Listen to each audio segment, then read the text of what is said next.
Hi, Room 5. Today I am going to be reading you The Frog Prince Continued. I have definitely seen the movie The Frog Prince about a frog who gets kissed by a princess and then he turns into a prince. So let's see what this book is about.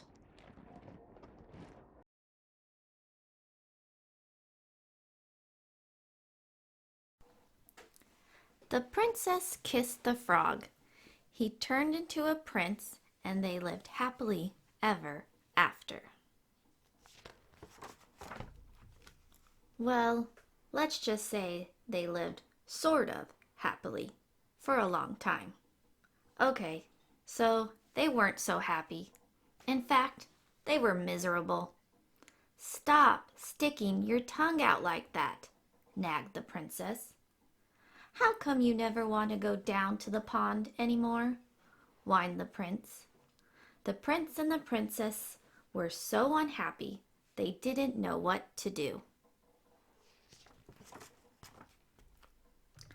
I would prefer that you not hop around on the furniture, said the princess.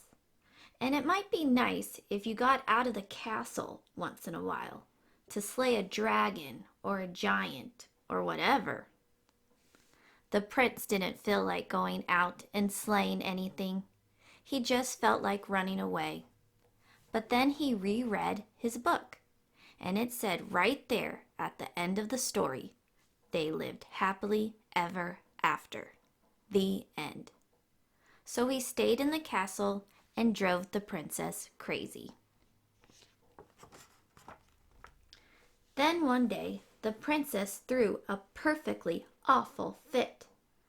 First you keep me awake all night with your horrible croaking snore. Now I find a lily pad in your pocket? I can't believe I actually kissed your slimy frog lips. Sometimes I think we would both be better off if you were still a frog. That's when the idea hit him. The prince thought, still a frog? Yes, that's it.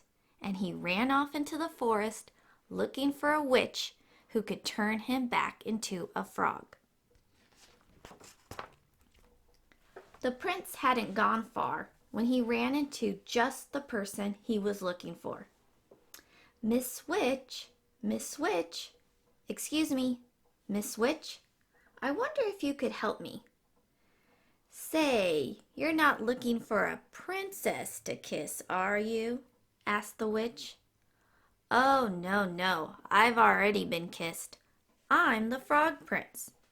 Actually, I was hoping you could turn me back into a frog. Are you sure you're not looking for a beautiful sleeping princess to kiss and wake up? No. I'm the Frog Prince. That's funny. You don't look like a frog. Well, no matter. If you're a prince, you're a prince, and I'll have to cast a nasty spell on you. I can't have any princes waking up Sleeping Beauty before the 100 years are up. The prince didn't stick around to see which nasty spell the witch had in mind. He ran deeper into the forest until he came to a tiny cottage where he saw another lady who might help him. Miss Witch, excuse me. I was wondering if you could help me. I'm a prince and... Ugh, what did you say? Prince? Croaked the witch. No, no. I'm not the prince looking for Sleeping Beauty, but yes, I'm the Frog Prince. And I'm looking for a member of your profession who can turn me back into a frog so that I can live happily ever after. Frog Prince, you say? That's funny. I thought frogs were little green guys with webbed feet. Well, no matter.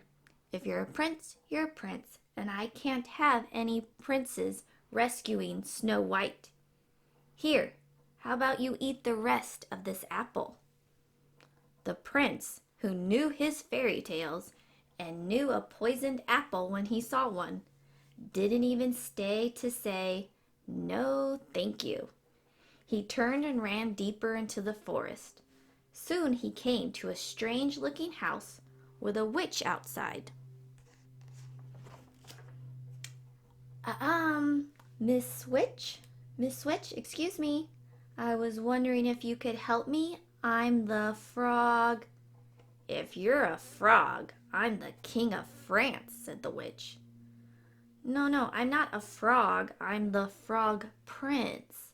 But I need a witch to turn me back into a frog so I can live happily ever after. Can you do it?" said the prince in one long breath. The witch eyed the prince and licked her rather plump lips. Why, of course, dearie. Come right in. Maybe I could fit you in for lunch." The prince stopped on the slightly gummy steps. Something about this house seemed very familiar. He broke off a corner of the windowsill and tasted it. Gingerbread? I hope you don't mind me asking, Miss Witch, but do you happen to know any children by the name of Hansel and Gretel? "Why, yes, Prince, darling, I do. I'm actually expecting them for dinner." The prince, who, as we said before, knew his fairy tales, ran as fast as he could deeper into the forest. Soon he was completely lost. He saw someone standing next to a tree.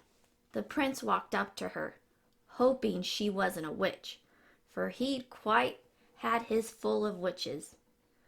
"Madame, I'm the Frog Prince. Could you help me?"